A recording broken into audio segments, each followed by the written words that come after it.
If you've been in chronic pain, you will understand that your initial physical structural pain no longer is the biggest problem, because you are probably very intentional about solving that.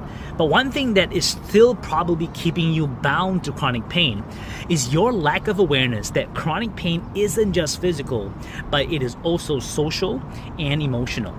And that is what constitutes the yellow flag of chronic pain.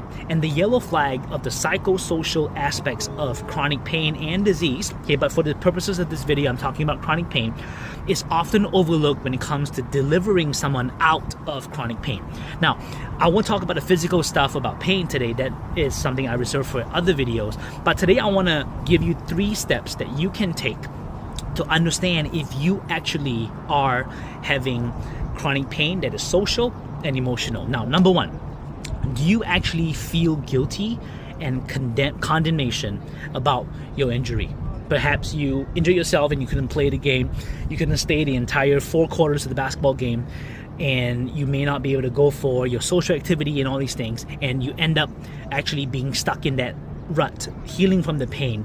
But in your mind right now, while healing from that physical pain, the pain that you think is only physical, do you actually harbor any unforgiveness towards yourself? Any condemnation or guilt? Because if you are, I can bet you that you haven't seen the signs behind how unforgiveness actually blocks your healing from chronic pain. If you cannot forgive yourself, you actually will not heal from the pain. Okay? And that leads me to my second point along the same veins. Are you blocking your healing because of unforgiveness towards others? Perhaps someone else caused you physical pain. Perhaps a basketball opponent pushed you over as you're going for a layup. He hit you down and you broke your neck or whatsoever.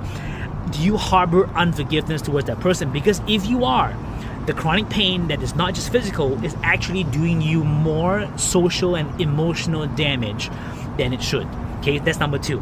Now, last but not least, and this is where I am really passionate to see healing from, is are you actually getting your injuries resolved? Okay, and not to say that the first 2 I'm not passionate about, but this third and last one is the one that I see the most people take action really fast, and that is in the area of resolving spinal problems. And now 90% of spinal problems are not painful. So if you have chronic pain right now that has become emotional and become social, and you have never had your spine checked, I want to invite you to my Wednesday 2 to 5 p.m. in my clinic, where I actually give a low-cost, heavily subsidized introductory workshop to the spine, as well as treatment to your